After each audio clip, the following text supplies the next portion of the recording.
సరయు 7వ భాగం. 6వ భాగంలో సాగర్ తన తండ్రి కారులో తిరుపతి బయలుదేరుతాడు. దారిలో ఒక సత్రంలో భోజనం చేసినప్పుడు సరయు కంఠస్వరం విని ఆశ్చర్యపోతాడు. కానీ ఎవ్వరూ కనిపించరు. అతను కాళహస్తి వైపు సాగిపోతాడు. కథ కొనసాగుతుంది. సరయు రామచంద్రయ్య గారి ఇంటికి చేరి వారం రోజులైంది. 7వ రోజున ఉదయం కాఫీ తాగుతూ టేబుల్ దగ్గర అందరూ చేరి కూర్చున్నప్పుడు కడు జాగ్రత్తతో సమయం చూసుకుని నాకు ఒక ఫ్రెండ్ దగ్గర నుండి ఉత్తరం వచ్చింది. అతను తిరుపతికి వచ్చినట్లు రాశాడు. అక్కడి నుండి రేపు మధ్యాహ్నం మద్రాసుకు రావచ్చును. అప్పుడు మన దగ్గరకు ఒక పూట భోజనానికి కూడా రావచ్చు. మీరేమీ అనుకోరు కదా అన్నది సగం ప్రాణం చచ్చి. రామచంద్రయ్య వాళ్ళు చాలా పాతకాలపు మనుషులు. తల్లి, తండ్రి, బిడ్డ ఈ ముగ్గురే ఇంటి మెంబర్లు. సామాన్యంగా జీవించడం వారి పద్ధతి. రిటైర్డ్ మిలిటరీ ఆఫీసర్ అయినప్పటికీ నకిలీ ఆధునిక ఫ్యాషన్లు వాళ్ల పంచకు చేరలేదు. నటన వారి ఇంట ఏమాత్రం లేదు. ఎవరిని గూర్చి కానీ చెడు తలచడం వాళ్ళు చెయ్యలేని పని. రామచంద్రయ్య ఏకైక పుత్రిక సుజాత నిష్కల్మషమైన మనసామెది. ఒకవేళ సామాన్య యువతుల మైత్రి సరయు ఇష్టపడగలిగితే సుజాత కంటే శ్రేష్టమైన స్నేహితురాలు ఆమెకు దొరికి ఉండదు. కానీ సరయుకి ఎక్కువగా కాలేజీలో పై చదువులు చదివిన వారు, ఆధునిక జీవితానికి అలవడిన వారే స్నేహితులు కాబట్టి మొదట్లో సుజాత విలువ తెలుసుకోలేకపోయింది. మొదట్లో ఆ విధంగా ఉన్న 1-2 రోజుల్లోనే సుజాత యొక్క విలువగల స్నేహాన్ని సరయు గ్రహించింది. హైదరాబాద్ నవనాగరిక జీవితంపై విసుగెత్తింది సరయుకి. అందుకే రామచంద్రయ్యను, సుగుణమ్మను, సుజాతను అనుసరించింది. వాళ్ళు నివసించేది చాలా సామాన్యమైన ఇల్లు. తోట ఉన్నది కానీ పట్టణాలలో ఉండేటంత సిస్టమేటిక్గా లేదు. అయినప్పటికీ పండ్లకు, పూలకు లోటు లేకుండా అన్ని అవసరాలను తీర్చేటట్లుంది తోట. వాళ్లకొక పాత ఫోర్డ్ కారు కూడా ఉంది. ఎవరికి ఇష్టమైనప్పుడు వాళ్ళు దానిని ముగ్గురు వాడుతూ ఉంటారు. సుజాతకు వాళ్ళ అమ్మకు డ్రైవ్ చేయడం వచ్చని తెలిసినప్పుడు సరయు కొంత ఆశ్చర్యపడకపోలేదు. వాళ్ల వేషభాషలలో ఎక్కడా డ్రైవింగ్ చేసేటంత నవనాగరికత కనబడలేదు. సరయు చూచిందల్లా నాగరికత ఉట్టిపడుతూ ఉండే స్త్రీలనే గాని ఇంత సామాన్యమైన స్త్రీలు కారు డ్రైవ్ చేయడం అనేది సరయుకు ఒక వింతగానే కనబడింది. ఆ కారు మీద ముగ్గురికి సమానమైన హక్కు ఉన్నట్లు కనబడింది.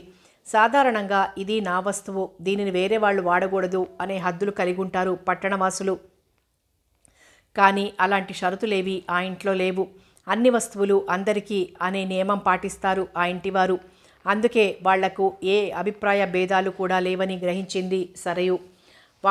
వాళ్ళు పద్ధతిని, వాళ్ళ అలవాట్లను చూసినప్పుడు సాగర్ ఇలాంటి వాళ్ళని చాలా ఇష్టపడతాడు అనుకున్నది సరయు. వాళ్ళు కూడా తనకంటే సాగర్ను ఎక్కువ ఇష్టపడొచ్చు అనుకుంది. ఎందుకంటే సాగర్ ఎంత నిర్మలమైన మనసు కలవాడో. రామచంద్రయ్య కుటుంబం కూడా అలాంటిదే. సుజాత లాంటి స్త్రీ సాగర్ను పెళ్లి చేసుకుంటే వాళ్ళు సుఖంగా జీవించగలరనుకున్నది. అతని కుటుంబాన్ని, పిల్లలను ఓపికతో చూసుకునే శక్తి సుజాతకున్నది. ఆమెకు అతనితో అబద్ధమాడవలసిన అవసరం ఏమీ ఉండదు. సాధారణంగా ఎవరైనా అనవసరంగా అబద్ధాలాడరు. పరిస్థితులు అలాంటివి ఎదురైతే ఫలితానికి భయపడి అబద్ధమాడడం జరుగుతుంది. పరిస్థితులే మనుషుల్ని అబద్ధికులుగాను, దొంగలుగాను తయారు చేస్తాయి. కాబట్టి సుజాతను అలా అబద్ధికురాలిగా కావలసిన పరిస్థితులేవి సంభవించవు. సుజాత ఎన్నటికీ సాగర్తో అబద్ధమాడదు. అతని ప్రేమకు పాత్రురాలు కాగలదు. అతడు ఆమెతో సుఖించగలడు అనుకుంది. సరయు తన ఫ్రెండ్ని గురించి, అతని రాకని గురించి, అతన్ని భోజనానికి పిలవడానికి గురించి ప్రస్తావించినప్పుడు ముగ్గురు ఒక్కసారిగా మంచిది, ఎప్పుడైనా అతన్ని ఆహ్వానించవచ్చును, మాకేం అభ్యంతరం లేదన్నారు. అదే ఆ కుటుంబంలోని విశిష్టత. ఏ విషయంలోనైనా వాళ్ళ ముగ్గురి అభిప్రాయాలు ఏకంగానే ఉంటాయి. అభిప్రాయ భేదాలు రావు. వచ్చే ఫ్రెండు సాగర్ బాబేనా? ఒకవేళ అతనే వస్తే చాలా సంతోషం అన్నది సుజాత. సాగర్ అని సుజాత అనగానే ఒక్కసారి అదిరిపడ్డంత పనైంది సరయుకి. కాదు, అతను సాగర్ బాబు కాదు అన్నది. అలా అంటూనే ఆమె వాళ్ళ ముఖం చూడలేకపోయింది. ఎక్కడ సాగర్, ఎక్కడ రవి, పోలికెక్కడా? కిటికీలో నుండి వెలుపలికి చూస్తూ అతని పేరు మీకెలా తెలుసు అన్నది మళ్ళీ. నువ్వు ఇక్కడికి వచ్చిన తర్వాత ఈ వారం రోజుల్లో ఎన్నోసార్లు ఆ పేరెత్తి మాట్లాడడం జరిగింది. అందువలన అతనే వస్తున్నాడనుకున్నాను అన్నది సుజాత. అవును, తాను ఎన్నోసార్లు ఆ పేరెత్తింది. ప్రతి పువ్వు, సృష్టిలోని ప్రతి అందమైన వస్తువు, ప్రతి మంచి పని సాగర్ను జ్ఞాపకం చేస్తూ ఉంటాయి. తాను అతని పేరు పదే పదే ఎత్తుతున్నానని గ్రహించకుండానే ఎత్తింది. ఆ విషయాన్ని వాళ్ళు గమనించారని ఇంతవరకు ఆమె గ్రహించలేదు. ఓహ్, అలాగా ఉండొచ్చును. ఆయన మా మామయ్యకు చాలా దగ్గర స్నేహితుడు, చాలా ఇష్టమైన వాడు కూడా. ఇప్పుడు అతను బహుశా మామయ్యతో పాటు మా ఇంటి దగ్గరే ఉండొచ్చును. మామయ్య ఒంటరిగా ఉండలేక ఆయన్ని పిలిపించుకుని ఉండొచ్చును. ఈ మాట అనేటప్పుడు తన అంతరాత్మ గట్టిగా నొక్కి చెప్పింది సాగర్ ఎన్నటికీ మామయ్య దగ్గరికి వెళ్ళి ఉండడని. కానీ ఇప్పుడు ఇక్కడికి రాబోయే మనిషి సాగర్ బాబు కాదు, ఇతని పేరు రవి. ఇతను కూడా చాలా మంచి మనిషి అన్నది. కానీ తనకు తెలుసు అతనెంత మంచివాడో. అయినా బలవంతంగా మంచివాడని సాక్ష్యం చెప్పవలసి వచ్చింది. లేకపోతే గత్యంతరం లేదు. వారం రోజుల నుండి రవి ఎంత తొందర చేసినా ఎలాగో ఇక్కడికి రాకుండా ఆపింది. కానీ ఇక వీలు పడేటట్లు లేదు. తాను ఉండే స్థలానికి రవి బసకు 2 మైళ్ళు మాత్రమే దూరం. ఒక చిన్న హోటల్లో ఉంటున్నాడు. ఇప్పటికీ 2 సార్లు ఏదో ఒక విధంగా వీలు కలుగు చేసుకుని పోయి కలిసొచ్చింది. ప్రతిసారి తాను రామచంద్రయ్య వాళ్ళ ఇంటికి వచ్చి వాళ్లను కలుస్తానని, వాళ్లను పరిచయం చేయమని పట్టబడుతున్నాడు. ఈరోజు ఉత్తరంలో తాను తప్పక వస్తానని రాశాడు. ఇక తప్పించుకోవడానికి చేతగాక వాళ్లతో అతన్ని గురించి ప్రస్తావించింది. భగవంతుని దయ వలన వాళ్ళు కూడా వేరుగా తలంచలేదు. వెంటనే ఒప్పుకున్నారు. మద్రాసు వస్తే అతను ఎక్కడుంటాడమ్మా అన్నాడు రామచంద్రయ్య. జార్జ్ టౌన్లో ఉంటానని రాశాడు బాబాయ్ అన్నది. రామచంద్రయ్యకు అతన్ని గురించి ఇంకా నచ్చచెప్పవలనని, అతను చాలా మంచివాడు బాబాయ్, నాకు కూడా వేరే స్నేహితుల ద్వారా పరిచయం చేయబడ్డాడు. అప్పటినుంచి చూస్తున్నాను. మనిషి ఏదో సరదాగా కొంచెం ఎక్కువగా మాట్లాడతాడు కానీ మొత్తం మీద మంచివాడే అన్నది. ఆ మాట అనేటప్పుడు సాగర్ యొక్క నిశిత దృష్టి తనకు జ్ఞాపకం వచ్చింది. మళ్ళీ ఇంకొక అబద్ధం ఆడుతున్నానా అనుకుంది. మామయ్య కూడా 1-2 సార్లు చూశారు అంది. సరే, ఎప్పుడైనా కానీ అతనికి ఇష్టమైనప్పుడు రమ్మని చెప్పి రాయమ్మా. ఒకవేళ అతనికి జార్జ్ టౌన్లో సరియైన స్థలం దొరక్కపోతే కొన్ని రోజులు మన ఇంట్లోనే ఉంటానంటే కూడా అభ్యంతరం లేదు అన్నది సుగుణమ్మ. లేదు లేదు పిన్ని, నా నుండి మీకెంతో ఇబ్బంది కలుగుతోంది. నేనే మీకు కష్టాన్ని ఇస్తున్నాను. ఇంకా నా ఫ్రెండ్స్ కూడా వచ్చి మీ ఇంట్లో పీఠం వేయడం నాకు ఇష్టం లేదు. ఒకవేళ అతను వచ్చినా ఒక పూట భోంచేసి వెళ్ళిపోతారు. అంతేగాని రోజుల తరబడి ఉండడానికి వీల్లేదు. దానికి నేను ఒప్పుకోను అన్నది. తాను అలా ఎందుకన్నదో కారణాలు తనకే తెలుసు. పాపం వాళ్లకేం తెలుసు? నల్లనివన్నీ నీళ్లు, తెల్లనివన్నీ పాలు అనుకునే అమాయకులు. కాఫీ తాగడం అయిపోయింది. మాటలు కూడా ముగిసిపోయాయి. అలా తోటలోకి వెళ్ళొస్తానని వెళ్ళింది సరయు. మామయ్య దగ్గర నుండి ఉత్తరం వచ్చింది. కానీ ఇంతవరకు విప్పలేదు. విప్పడానికి భయంగా ఉంది. ఎలాంటి వార్తలు తెచ్చిందో ఆ ఉత్తరం అని భయం. ఉత్తరం తన దగ్గరనే ఉంది. తోట ప్రహరీ గోడకు చేరువలో ఉన్న రాతిపై కూర్చుంది. సుజాత పెంపుడు కుక్క టామీ వచ్చి ఎదురుగా నిల్చున్నది. దాన్ని చూడగానే సరయుకు ప్రేమి జ్ఞాపకం వచ్చింది. ప్రేమి ఎంత అదృష్టవంతురాలు. తాను ప్రేమించిన అతని దగ్గర 24 గంటలు ఎడబాయకుండా ఉంటే దాని అదృష్టం ఏమనాలి? తాను మాత్రం అతని నుండి పారిపోయి వచ్చి అజ్ఞాతవాసం చేస్తోంది. విధి రాత. ఉత్తరం విప్పింది. చదవడం మొదలెట్టింది. సరయుకు మామయ్య దీవించి రాయనది. అమ్మా, నేను ఊరు చేరుకున్నాను. నువ్వు లేని ఇంట్లో జీవం లేదు. కానీ నేను మాత్రం ఈ బాధను భరించడానికే బ్రతికున్నాను. సాగర్ బాబు విషయం నాకేమీ తెలియదు. అతనికి 2 సార్లు ఫోన్ చేశాను కానీ జవాబు లేదు. కబురంపాను, జవాబు లేదు. వాళ్ళ నాన్నగారిని కలిశాను. సాగర్ కొన్ని రోజులు సెలవు తీసుకుని ఎక్కడికో వెళ్ళినట్లు చెప్పారు. ప్రేమితో సహా వెళ్ళాడట. మద్రాస్ లేక తిరుపతి వెళ్ళి ఉండొచ్చునన్నారు. ఒకవేళ నిన్ను కలిస్తే కలవచ్చును. ఈ మాట చదవగానే ఆమె గుండె ఆగినంత పనైంది. సాగర్ మద్రాసులో ఉన్నాడా? మద్రాసు చిన్న స్థలం కాదు. ఒకరితో ఒకరు కలవడం వీలు పడవచ్చు, పడకపోవచ్చు. కానీ ఎవరిని కలవకూడదని ప్రయత్నం చేస్తామో సాధారణంగా వాళ్ళనే కలవడం సంభవిస్తుంది. కాబట్టి ఒకవేళ నేను రవితో కలిసి ఉన్నప్పుడు సాగర్ చూస్తే ఇంకేమైనా ఉందా? ఇంకా నేనెన్నటికైనా అతని ముఖం చూడగలనా? ఎన్నటికైనా నాతో మాట్లాడడు, నా ముఖం కూడా చూడడు. ఇప్పుడు దాని గురించి తలచడం అనవసరం అనుకుంది. తిరిగి ఉత్తరం చదవడం మొదలెట్టింది. స్థలం మార్పు నీకు కొంత ఉత్సాహంగా ఉందనుకుంటాను. ఒకవేళ నా అవసరం నీకు కలిగితే నన్ను రమ్మంటే నేను వెంటనే రావడానికి సిద్ధంగా ఉన్నానమ్మా. నీ ఇష్టం ఎలా ఉంటే అలా చేయి. నన్ను రమ్మని రాస్తే నేను మన కారు కూడా తీసుకుని వస్తాను. నువ్వు వెళ్ళేటప్పుడే కారు తీసుకుని వెళ్ళమన్నాను. నువ్వే వద్దన్నావు. కారు లేకుండా నువ్వు కష్టపడుతూ ఉంటే ఇక్కడ కారు షెడ్డులోనే ఉండి ఏం చేస్తున్నట్లు? కారులో తిరుపతి వరకు వెళ్ళి దైవదర్శనం కూడా చేసుకోవచ్చు అనుకుంటాను. నాకు కూడా వెంకటేశ్వర స్వామిని దర్శించుకోవాలని ఆశగా ఉంది. ఈ ఉద్దేశం సరయుకి చాలా మంచిదనిపించింది. కానీ దాని ఫలితాలు ఎలా ఉంటాయో ఊహించుకుంది. ఇలా రాసేటప్పుడు మామయ్య ఎంత ఆశతో రాసి ఉంటాడో ఊహించుకోగలిగింది. రావద్దని రాస్తే ఎలా బాధపడతాడో అని కూడా ఊహించుకున్నది. ఆయనంత పెద్ద ఇంట్లో ఒంటరిగా ఎలా కాలం గడుపుతున్నాడో అది కూడా ఊహించుకోగలిగింది. కానీ తాను నిస్సహాయురాలు. మామయ్యను సంతోషపెట్టే ఎలాంటి పనిని చెయ్యలేదు. ఆ కాలం దాటిపోయింది. ఇప్పుడు ఆమె ఒక కిరాతకుని చేతిలో కీలుబొమ్మ. మామయ్య ఎవరికి ఉత్తరాలు రాయరు. ఆయనకు అలాంటి అలవాట్లేదు. తాను మద్రాసు వచ్చిన తర్వాత ఆయన దగ్గర నుండి ప్రతిరోజు ఒక ఉత్తరం తప్పకుండా వస్తుంది. 2 వరుసలు ఉత్తరం రాయడానికి కనీసం 2 గంటలైనా ప్రయత్నం జరుగుతూ ఉండొచ్చు అనుకుంది. మామయ్య పరిస్థితికి జాలి కలిగింది. తర్వాత మళ్ళీ ఉత్తరం చదవడం మొదలుపెట్టింది. సగం పేజీ వరకు తోటలోని పువ్వులు, ముఖ్యంగా గులాబీ పువ్వులను గురించి, తోటమాలి అశ్రద్ధను గురించి, లక్ష్మి ఎదురుచూపులను గురించి రాశాడు. తాను లేని కొరతను మామయ్య ఎలా భరిస్తున్నాడో ఉత్తరమంతా నిండి ఉంది. ఉత్తరానికి ముఖ్యమైన విషయం తాను తన చుట్టూ చుట్టుకుని ఉంది. ఉత్తరమంతా ఆయన ప్రేమ అంతా తనదే, అతని ఆసక్తి అంతా తన మీదే. ఆమె లేనిదే ఆయనకు జీవితమే లేదు. ఒకవేళ తనకేదైనా జరిగితే అంతటితో ఆయన జీవితమే అంతమవుతుంది. ఎంత అమాయకుడు మామయ్య! నాలాంటి పనికిమాలిన దానికోసం, విశ్వాసఘాతకురాలి కోసం ప్రాణాలు అర్పిస్తానంటాడు అని తలంచుకుంటూ ఉత్తరం మడిచిపట్టుకుని ఇంట్లోకి వెళ్ళడానికి లేచింది. ఇంతలో సుజాత కూడా తోటలోకి వచ్చింది. వస్తూనే, టామీ నీ దగ్గర చేరిందా? టామీని తీసుకుని అలా బయటికి వెళ్ళాలనుకుంటున్నాను, నువ్వు కూడా వస్తావా సరయూ అని అడిగింది సుజాత. ఓ, తప్పకుండా వస్తాను, అంతకంటే నాకు పనేముంది అంటూ లేచి బయలుదేరింది. టామీని మధ్య పెట్టుకుని ఇద్దరు తోట వెలుపలికి వెళ్లారు. 2 యువతులు నడుస్తున్నారు. ఇద్దరికీ ఏ విషయంలో కూడా పోలిక లేదు. ప్రతి అణువులో ఇద్దరికీ వ్యత్యాసం కనబడుతోంది. సరియు పొడవుగా, సన్నగా, అతి సున్నితంగా, చక్కని రంగులో వంపులు తిరిగిన అవయవాలు కలిగి అందాల మూర్తి వలె ఉంటుంది. ఆమె ధరించిన లేత గులాబీ రంగు చీర, ముదురు రంగు జాకెట్ చూడముచ్చటగా ఉంది. ఒక చేతికి గడియారం, ఒక చేతికి 2 జతల గాజులు, మెడలో సన్నని గొలుసు, దానికొక లాకెట్, చెవులకు సన్నని రింగులు. వీటన్నింటినీ మించి విద్య వలన వచ్చిన గంభీరత, వీటన్నిటి మిళితంతో ఎంతో అందంగా ఉంది సరయు. సుజాత నలుపు రంగులో ఉంటుంది. కొంచెం బొద్దుగా ఉండే శరీరం, అంతంత మాత్రం చదువు, అందగత్తె కాదు గాని కురూపి మాత్రం కాదు. అందులో వయసులో ఉన్నవారిని అనాకారులు అనడానికి వీలుండదు. దానికి తోడు ఏది ఎలా ఉన్నా ఆమెలోని అమాయకత్వం అన్ని లోపాలను కప్పివేస్తుంది. తనను గురించి, తన అందాన్ని గురించి బహు స్వల్పంగా తలుస్తుంది. అందంగా కనబడవలననే ప్రయత్నం లేదు. ఆమె తండ్రి రిటైర్డ్ మిలిటరీ ఆఫీసర్. అతనికి సరయూ తండ్రితో మంచి స్నేహం ఉండేది. 30 సంవత్సరాలు మిలిటరీలో ఉద్యోగం చేశాడు. ఉద్యోగంలో ఉంటూ ఎక్కువ కాలం హైదరాబాద్లో గడిపాడు. రిటైర్ అయిన తర్వాత తన స్వంత ప్రదేశమైన మద్రాసు వెళ్ళి అక్కడ ఇల్లొకటి కట్టించుకొని స్థిరపడిపోయాడు.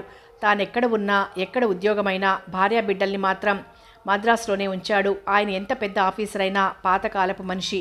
నవనాగరికులన్నా వాళ్ల చేష్టలన్నా గిట్టదు. అందుకే భార్యాబిడ్డను తల్లిదండ్రుల దగ్గరే అదుపాజ్ఞల్లో ఉంచి తానప్పుడప్పుడు వస్తూ పోతూ ఉండేవాడు. ఆడపిల్లల్ని ఎక్కువ చదివించడం ఇష్టం లేని వాళ్లలో అతనొకడు. అందుకే బిడ్డను మెట్రిక్ వరకు చదివించాడు. కాలేజీ చదువులకు పంపలేదు. ఫ్యాషన్లకి దూరంగా ఉంచాడు. తల్లి పిల్లల వేషభాషల్లో ఏమంత భేదం లేదు. ఇద్దరూ దాదాపు ఒక్క మాదిరిగానే ఉంటారు. తన బిడ్డకు తగినవాడు, తన ఆశయాలకు తగినవాడెవరైనా వస్తే అతని చేతిలో సుజాత నుంచి తాను నిశ్చింతగా ఉండవల్లని నిశ్చయించుకున్నాడు. కానీ ఈ కాలంలో అలాంటి పిచ్చి ఆశయాలు కలిగిన వారికి వరుడు దొరకటం కష్టం. రంగురంగుల సీతాకోక చిలుకలు కనబడే ఈ రోజుల్లో సుజాత వంటి పిల్లకు వరుడు ఎలా దొరుకుతాడు? అందుకే ఆమె అలా ఉండిపోయింది. సుజాతకు వయసుకు తగ్గ లోకజ్ఞానం లేదు. తాను అందంగా ఉన్నానా లేదా అనే విచారం లేదు. తాను చాలా సాధారణంగా కనబడతానని, తన తోటి వారెంతో అలంకరించుకొని అందంగా కనబడతారని ఆమెకు తెలుసుగాని ఆ విషయంలో ఏమాత్రం విచారం లేదు. ఈ కాలంలో ఆడపిల్లలు 10-12 ఏళ్ళు వచ్చాయంటే అప్పుడే ఆరితేరిన వాళ్ల వలె నటిస్తారు. ఇంకా కొంతమందికి ఇంటి వాతావరణం, వాళ్ళు తిరిగే సొసైటీని బట్టి ప్రేమ కలాపాలు నడపడం కూడా అలవడుతుంది. కానీ సుజాతకు అలాంటిది ఏమీ ఉన్నట్లు కనబడదు. ఆమె జీవితంలో ఒక్కసారి మాత్రం అలాంటి దానికి గురైంది. కానీ అది ముద్రక ముందే తప్పిపోయింది. కాబట్టి దాని ప్రభావం ఆమె మీద ఎక్కువగా పడలేదు. అది జరిగి కూడా కొన్ని సంవత్సరాలు గడిచిపోయాయి. అందువలన ఇప్పుడు ఆమెకు ఎలాంటి ఫీలింగ్స్ ఉన్నట్లు కనబడదు. విచారం ఆమె చెంతకు రాదు.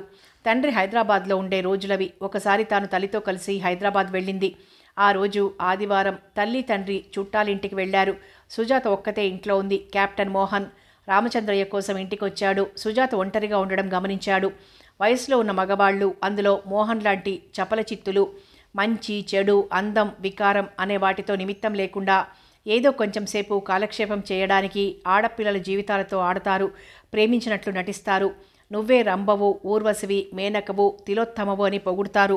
నువ్వు లేక నాకు జీవితమే లేదంటారు. తెలివిగల ఆడపిల్లలు తగినట్లు బుద్ధి చెప్పి పంపుతారు. అమాయకులైన ఆడపిల్లలు వాళ్ల కళ్ళబొల్లి మాటలు నమ్మి మోసపోతారు. జీవితాంతం బాధ అనుభవిస్తారు. మోహన్ కూడా అలాగే పొగిడాడు. నీ కాళ్ళ దగ్గర ప్రాణం వదులుతానన్నాడు. సుజాత అతని మాటలకు మురిసిపోయింది. నిజమని నమ్మింది.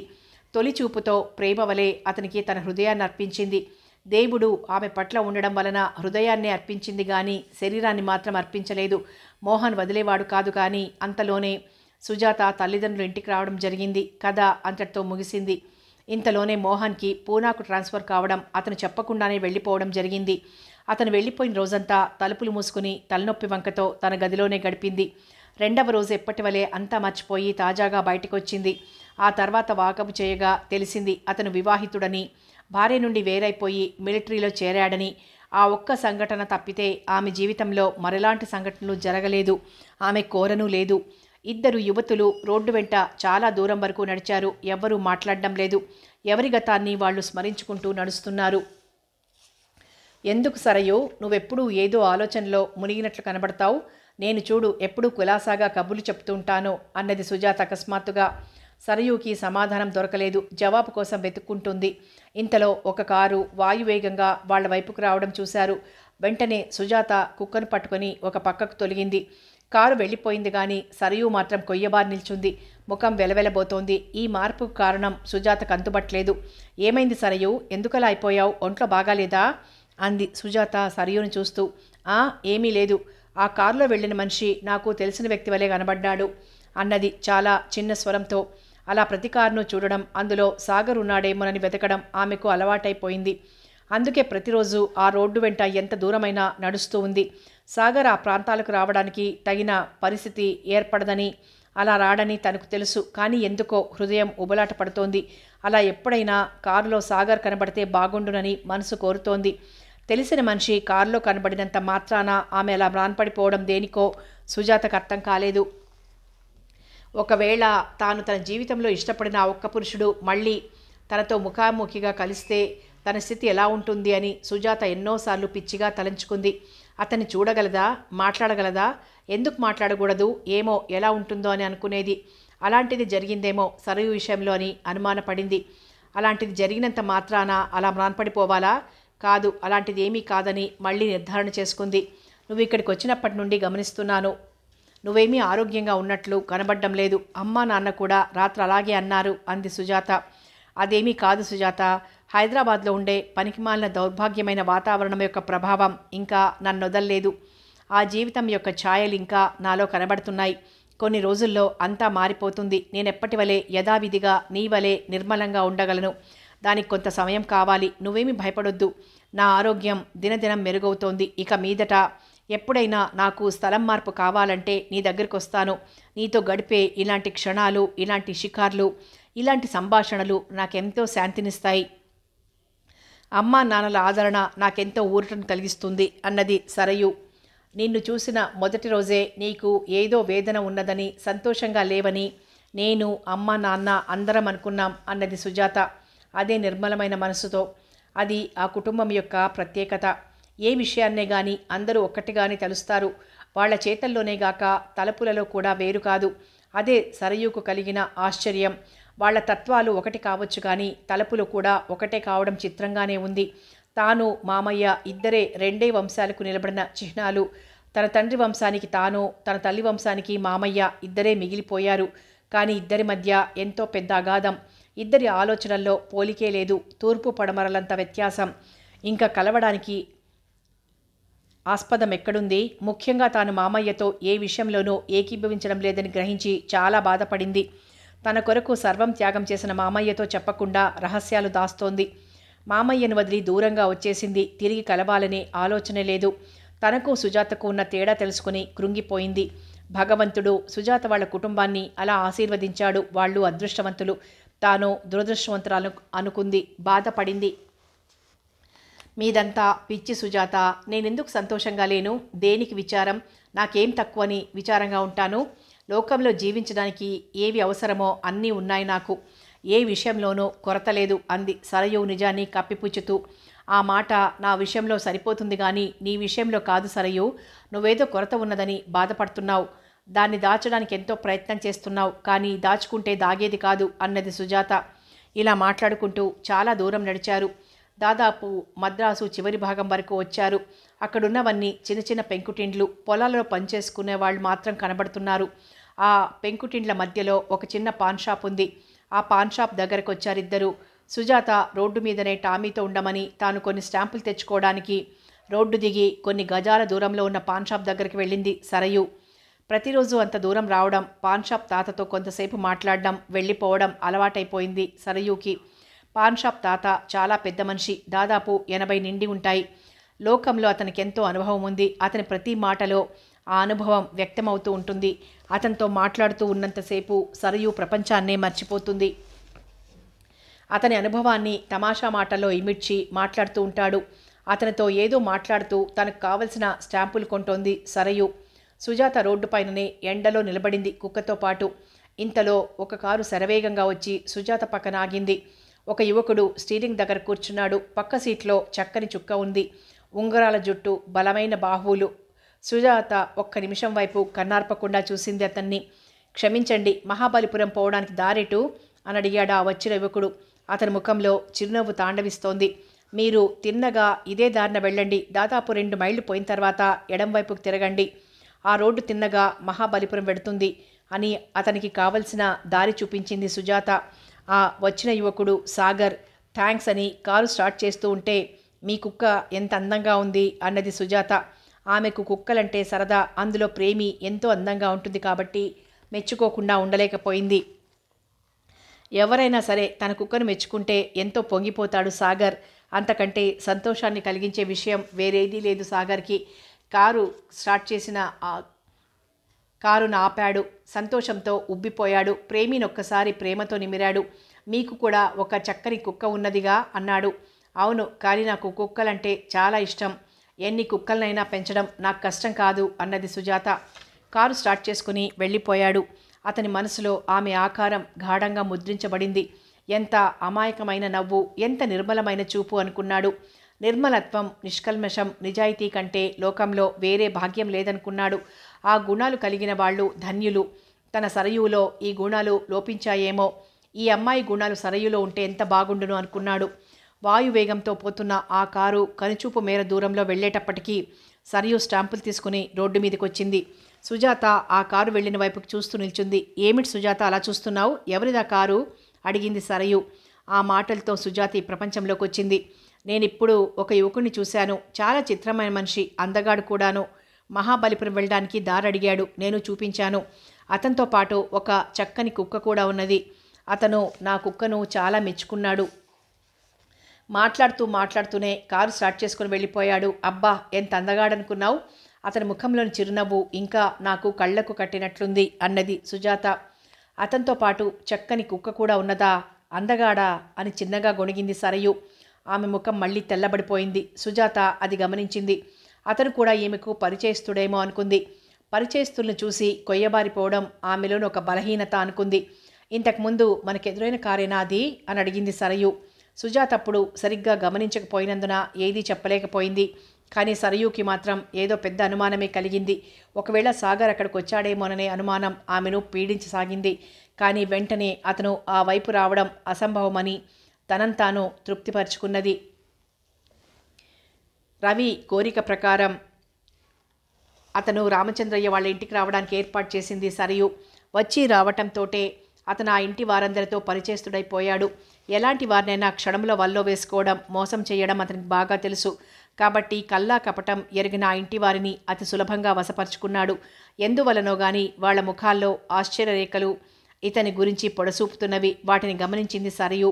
రవి తనకంతగా తెలియదని, ఏదో 1-2 సార్లు పరిచయం మాత్రమేనని సరయు రామచంద్రయ్య వాళ్లకు చెప్పింది. రవి సంభాషణ మధ్యలో, మనం ఒకసారి ఫలానా చోటుకు వెళ్ళినప్పుడు ఎంత హాయిగా కాలం గడిపామో నీకు జ్ఞాపకం ఉందా అనడం, ఆమెను సరయు అని నువ్వు అని సంబోధించడం ఆ ఆశ్చర్యానికి కారణం. అతనికి ఎదురుగా కూర్చుని ఉన్న సరయుకి తన మనసులోని అసహ్యతను బయటకు రానియకుండా ఉండలేకపోయింది. కొన్ని నెలల క్రిందట అతనితో తానున్న ప్రదేశం తనకు స్వర్గతుల్యంగా ఉందని భావించేది. కానీ అది కొంతకాలంలోనే అంతమైపోయింది. తర్వాత అతని ఎడల కలిగిన అసహ్యం వర్ణనాతీతం. అతని ఉనికి నరకం కంటే బాధాకరంగా ఉంది ఆమెకు. పవిత్రంగా ఉన్న ఆ ఇల్లు అతని రాక వల్ల పవిత్రతను కోల్పోతుందేమోననుకుంది సరయు. అతని పక్కనే ఉన్న కుర్చీలో కూర్చుంది సుజాత. ఆమె సహజమైన అమాయకత్వంతో మాట్లాడుతోంది. ఆమెకు ఏమీ తోచనప్పుడు కొత్త వారిని అడిగే ఒకే ప్రశ్న రవిని కూడా అడిగింది. మీరు హైదరాబాద్లోనే ఉంటారా అని. తన ప్రశ్నకు సాధారణంగా లేదు అనే జవాబు వినే సుజాతకు రవి దగ్గర నుండి అవును అని జవాబు వచ్చేటప్పటికీ రెండవ ప్రశ్న వెంటనే అడిగింది తలవని తలంపుగా. హైదరాబాద్లో కెప్టెన్ మోహన్ అనే అతను ఉండేవాడు, మీరెరుగుదురా అని. కెప్టెన్ మోహన్ నాకు తెలియకపోవడమేమిటి, నేను బాగా ఎరుగుదును. జాలీ గుడ్ ఫెలో, నాకు సినిమాలు పాటల పిచ్చి. అతను చాలా బాగా పాడేవాడు కాబట్టి ఎక్కువ కాలం అతను నా రూంలోనే గడిపేవాడన్నాడు రవి. అలా మాట్లాడుతూ సరయు ముఖం వైపు చూశాడు రవి. ఒక్క చిరునవ్వు కూడా విసిరాడు, తన తెలివికి చమత్కారానికి తానే ఉబ్బిపోతూ.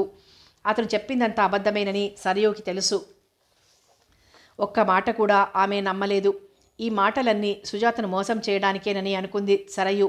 అయితే ఆమెకు చెప్పనలవిగాని కోపం వచ్చింది, కానీ ఏమీ అనలేక ఊరుకుంది.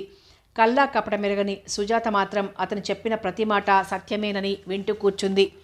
మోహన్ పాడేవాడో ఆడేవాడో ఆమెకు తెలియదు, అతని ఇచ్చకపు మాటలు తప్ప. అతనిప్పుడు ఎక్కడున్నాడో తెలుసుకుని మీకు కావాలంటే తెలియజేస్తాను అన్నాడు మళ్ళీ సుజాత వైపు చూస్తూ. వద్దొద్దు, నేను ఊరికే మీరెరుగుదురేమోనని అడిగాను అంతే అన్నది సుజాత. ఇంతలోనే భోజనాలకు లెమ్మని సుగుణమ్మగారు పిలిచింది. మధ్యాహ్నం భోజనాల తర్వాత తోటలో ఉన్న పెద్ద చెట్టు కింద సిమెంట్ రాళ్ల మీద అందరూ కూర్చున్నారు. సరయు ఏదో పని మీద లోపలికి వెళ్ళింది. సుజాత అందరికీ కాఫీ తీసుకొచ్చింది. కాఫీ కప్ అందుకుంటూ, నేను సరయుని ఒకరోజు తీసుకొని పోవాలనుకుంటున్నాను, మీకు ఏ అభ్యంతరం లేకపోతే అన్నాడు. అతను తాగే కాఫీ ఏమాత్రం అతనికి రుచించలేదు. తననెవరూ గమనించకుండా ఉండే సమయం చూసుకుని కాఫీ చెట్టు చాటు కింద పోసేశాడు. అదే సమయానికి వరండాలోకి వచ్చింది సరయు. అతని అమర్యాద ప్రవర్తనకి ఎంతగానో నొచ్చుకుంది. అతను చేసిన పని ఆ ఇంటివారెవరూ గమనించినందున ఊరట చెందింది. ఒకవేళ అతను అలా కాఫీ పారబోయటం ఆ ముగ్గురిలో ఎవరు చూసినా వారెంతగా బాధపడేవారో అలా జరగనందుకు సంతోషించింది. నేను ఇక్కడ 4-5 రోజులు మాత్రమే ఉంటాను కనుక సరయు ఒకరోజు నా అతిథిగా ఉండవాలని కోరుతున్నాను అన్నాడు మళ్ళీ. ఎలాగైనా సరయుని రామచంద్రయ్య వాళ్ళ నుండి వేరు చేసి ఆమెతో ఏకాంతంగా ఒక్కరోజైనా గడపాలని అతని ముఖ్యోద్దేశం. ఇంతలో సరయు అక్కడికి వచ్చింది. తను కూడా ఒక కప్పు కాఫీ తీసుకుని కూర్చుంది. అతని మాటలు వింటుంటే ఆమెకు దారి తోచలేదు. అతని ఆహ్వానాన్ని నిరాకరించే శక్తి లేదు, అంగీకరించే శక్తి లేదు. గరళం వలె తయారైంది ఆమెకు అతని ఆహ్వానం. ఇంతలోనే సుగుణమ్మ కలిగించుకుంది. అవునమ్మా, ఎంతసేపని ఇలా ఇంట్లో కూర్చుంటావు? హైదరాబాద్లో నీకు మంచి మంచి ప్రదేశాలకు రోజు వెళ్ళే అలవాటు. ఇక్కడ నీకు పొద్దులా గడుస్తుందో ఏమో. మేమా ఎక్కడికి వెళ్ళేది లేదు, వచ్చేది లేదు. నువ్వైనా అబ్బాయితో అలా వెళ్ళిరామ్మా అంది. ఎందుకు పిన్ని, నేను ప్రతిరోజు కనీసం ఒక్కసారైనా బయటకు వెళ్తూనే ఉన్నాను. అంతకంటే ఇంకా ఎక్కువ తిరగవలసిందేముంది అన్నది. అలా వెళ్ళినప్పుడే రవితో ఇంతకు ముందు కలవడం జరిగింది. అలా బయటికి వెళ్ళడానికి ఒక్కొక్కసారి ఆలస్యంగా ఇంటికి రావడానికి కారణం రవే. అందుకే ఆ మాటలంటూ రవి వైపు చురచురా చూసింది. నాతో బయటికి వెళ్ళడం అంటే సరయుకి చాలా ఇష్టమండి. మొదటిసారి ఆమెకు నాకు పరిచయమైనప్పుడు మద్రాసులోనే రోజుకొక కొత్త ప్రదేశం చూసేవాళ్ళం అన్నాడు. అతను అలా అంటూ ఉంటే బాధతో కృంగిపోయింది సరయు. రామచంద్రయ్య వాళ్ళ మొత్తం కుటుంబం అది గ్రహించారు. ఆమె బాధపడడం అతనికి ఇష్టం, అతనికి అది ఆట. ఆమెను తనను బంధించిన సిల్కు దారాలు పూర్తిగా తెంచివేయడానికి ఆమె ప్రయత్నిస్తోంది. తాను మాత్రం వాటిని ఇనప గొలుసుల వలె తయారు చేస్తున్నాడు. అతని ముఖంలో చిరునవ్వు తాండవించింది. ఆమె ముఖం రక్తవిహీనమైపోయింది. ఆలస్యం అమృతం విషం అన్నారు పెద్దలు. ఇంకా ఆలస్యం ఎందుకు, రేపే వెళ్దాం, ఇంటి పెద్దలు కూడా ఒప్పుకున్నారు అన్నాడు. సరయు మాత్రం ఆ తిరస్కార భావాన్ని గ్రహించింది. రేపుదయం సరిగ్గా 10 గంటలకా, లేక కొంచెం ఆలస్యంగా రావచ్చునా అన్నాడు మళ్ళీ సరయును ఉద్దేశించి. మేము 8 గంటలకే కాఫీ పలహారం తీసుకుంటాం అన్నది సుజాత. అయితే నువ్వు 8 గంటల కంటే ముందే నిద్ర నుండి లేస్తావన్నమాట అని మళ్ళీ సరయు వైపు తిరిగి అన్నాడు. అవును అన్నది సరయు. అంత త్వరగా లేవడం కొత్తగా నేర్చుకున్నావన్నమాట అని మళ్ళీ అన్నాడు. సరయుకి నిమిషం ఒక యుగంగా తోస్తోంది. అతని ప్రతి మాటలో ఆమెతో తనకున్న చిరపరిచయాన్ని వ్యక్తపరుస్తున్నాడు. ఆ ఇంటి వారందరూ తమ ఇద్దరి మైత్రి సాధారణమైంది కాదని గ్రహించవలెనని అతని ఉద్దేశం. ఇదంతా చూస్తూ సుజాత తన మనసులో అతను మంచివాడు కాదని నిర్ధారణ చేసుకుంది. అతని గురించి తనకేమీ తెలియదు. అలాంటప్పుడు అతను మంచివాడని కానీ చెడ్డవాడని కానీ నిర్ధారణకు రావడం న్యాయం కాదని తనను తాను నిందించుకుంది. సజ్జనుల స్వభావమే అది. అప్పటికి సాయంకాలం 4 అయింది. అందరి దగ్గర సెలవు తీసుకున్నాడు రవి వెళ్ళడానికి. అతని ఆహ్వానాన్ని సరయు అంగీకరించిందా లేదా అనే ప్రశ్న అతనికి లేదు. ఆమె రాను అని నిరాకరించకపోవడమే అతనికి కావలసింది. రాను అనే మాట ఆమె నోట రాదని అతనికి తెలుసు కనుక రేపు నేను వచ్చేటప్పటికి సిద్ధంగా ఉండు అన్నట్లు చూపులోనే తెలియజేశాడు. అతనికి ఆ అధికారం ఏర్పడేటట్లు ఆమె చేతులారా చేసుకున్నది. దాన్ని కాదనడానికి ఆమెకు శక్తి ఎక్కడిది? బతుకుపోయే గొర్రెపిల్ల. టీ కొరుకుండమని ఇంటి వాళ్ళందరూ బ్రతిమాలారు. మీరు నాకింత ప్రేమతో ఆతిథ్యం ఇచ్చారు, అంతే చాలు. అదీగాక నాకు వేరే ప్రోగ్రాం ఉంది. నా స్నేహితులు నా కోసం ఎదురు చూస్తుంటారు. ఇక్కడి నుండి పోకముందు మళ్ళీ ఒకరోజు మీ ఇంట్లో ఆతిథ్యం తీసుకుంటాను అన్నాడు సుగుణమ్మతో. ఆ ప్రోగ్రాం ఎలాంటిదో సరయుకు తెలుసు. ముఖం చిట్లించుకుంది. రవి అది గమనించి ఆ ముఖం చిట్లించుకోవడం ఇంకా ఎంతో కాలం ఉండబోదన్నట్లు తల పంకించాడు. సరయుకు సంబంధించిన వాళ్ళెవరైనా సరే మా ఇంట్లో ఆతిథ్యం ఇవ్వడానికి మేము సర్వదా సంసిద్ధులమే అన్నది సుగుణమ్మ. సరయు ముఖం అవతలికి తిప్పుకుంది. ఈ తోటను తానెంతో ప్రేమించింది ఈ వారం రోజుల నుండి. కానీ ఇప్పుడు అక్కడెవరో ఒక బోనును పువ్వుల మధ్యలో దాన్ని తన కోసం పెట్టినట్లు, దానిలోకి తాను గుడ్డిగా ప్రవేశిస్తున్నట్లుగా ఉంది ఆమె స్థితి. రామచంద్రయ్య వాళ్లకు తన నిజస్థితిని తెలిసి తనని తాను కించపరచుకోలేదు కాబట్టి అంతా తనలో తాను ఇమిడ్చుకోవాల్సిందే, గత్యంతరం లేదు అనుకుంది. రేపు సరిగ్గా 10 గంటలకు వస్తానంటూ వెళ్ళిపోయాడు రవి. రామచంద్రయ్య కుటుంబానికి రవి ప్రవర్తన కొంతవరకు ఆశ్చర్యాన్ని కలిగించింది. కానీ అతనిలోని కల్మషాన్ని గ్రహించలేకపోయారు. వాళ్ల దృష్టిలో అతను ఒక అందమైన యువకుడు, సరయు నుండి ఒక మంచి మాట కోసం ఎదురు చూసే సరళ హృదయుడు. మంచివాళ్లకు లోకంలోని వాళ్ళంతా మంచివాళ్లే కాబట్టి అతని మోసాన్ని గ్రహించే శక్తి వాళ్లకు లేదు. సరయు విషయంలో మాత్రం అతనికొక జైలర్. ఆమె విముక్తికి కావలసిన తాళం అతని చేతిలో ఉంది. అతన్ని ఎదిరించినా, అతనికి నొప్పి కలిగేటట్లు మాట్లాడినా ఆమెకు ఆ బందికానా శాశ్వతం. రెండవ రోజు ఉదయం 10 గంటలకి రవి వచ్చాడు. అతను వచ్చాడని విని కూడా సరయు బయటికి రాలేదు. 15 గంట వరకు అతను బయటే ఉండవలసి వచ్చింది. సుజాత అతన్ని డ్రాయింగ్ రూమ్లో కూర్చోబెట్టింది. ఏదో సంభాషణ కొనసాగించడానికి ప్రయత్నించింది. కానీ అతను మాత్రం త్వరగా బయటపడడానికి ఆతృత పడుతున్నట్లు గమనించింది. అతన్ని చూడగానే ఆమెకెందుకో కుక్కతో కారులో పోతూ మహాబలిపురం దారి కోసం తనను అడిగిన యువకుడు జ్ఞాపకం వచ్చాడు. అతనికి ఇతనికి ఏదో సంబంధం ఉందనుకుంది. అది ఏ విషయంలోనూ అర్థం కావడం లేదు. అతను చాలా మర్యాదస్తుడుగా కనబడ్డాడు. ఇతనికి మర్యాదలు తెలియవు అనుకుంది. అంతలోనే సరయు ఆ గదిలోకి వచ్చింది. తాను ఆలస్యంగా వచ్చినందుకు సారీ అని కూడా అనలేదు. మూగ బొమ్మ వలె అతని వెంట వెళ్ళడానికి తయారైంది. అదే సమయానికి రామచంద్రయ్య, సుగుణమ్మ ఆ గదిలోకి వచ్చారు. రవిని సరయును సాగనంపడానికి. జాగ్రత్తగా వెళ్ళిరండి బాబు అన్నది సుగుణమ్మ. జాగ్రత్త రవిబాబు, సరయుకి ఏమైనా జరిగితే కరుణానిధి గారికి మేం జవాబు చెప్పాల్సి వస్తుంది అన్నది సుజాత అమాయకంగా. మామయ్యకు బాగా తెలుసు, ఎప్పుడో ఒకసారి నేను నా గొంతు మీదికి తెచ్చుకుంటానని. అన్నీ తెలిసే నన్నిలా పంపాడు అన్నది సరయు. ఆమె ముఖం అవతలికి తిప్పుకున్నది కాబట్టి ఆ కళ్ళలోని నీళ్ళెవరూ చూడలేదు. కానీ ఆ మాటలు ఆమెలోని బాధను వ్యక్తపరిచాయి. ప్రాణానికి తెగించి మాట్లాడిన మాటలని సుజాత ఆ మాటల్లోని అర్థాన్ని గ్రహించలేకపోయింది. కానీ ఆమె ఎందుకలా బాధపడుతోందో అని మాటిమాటికి ప్రశ్నించుకుంది. అలా తనని తాను ప్రశ్నించుకుంటూనే సరయు రవి వెళ్ళిన వైపు చూస్తూ తల్లిదండ్రులతో పాటు తోట గోడ దగ్గరికి వచ్చింది. వాళ్ల కారు కనబడే వరకు ముగ్గురు అలాగే నిల్చుండిపోయారు. కారు దృక్పథం నుండి దాటిపోయింది. ఇద్దరిది మంచి జత అన్నారు రామచంద్రయ్య మాట వరుసకి. ఆ మాట అనాలని అనలేదు ఆయన. ఎవరో అతని చేత అనిపించినట్లుంది. ఏదో అసంతృప్తితోనే అన్నాడా మాట. సుజాత రోడ్డు వైపు నుండి దృష్టిని తల్లిదండ్రుల వైపు మరలించి అతనితో వెళ్ళడానికి ఆమె అంతగా ఇష్టపడినట్లు లేదు అన్నది. నేను అదే అనుకుంటున్నాను అన్నది సుగుణమ్మ. కథ కొనసాగుతుంది.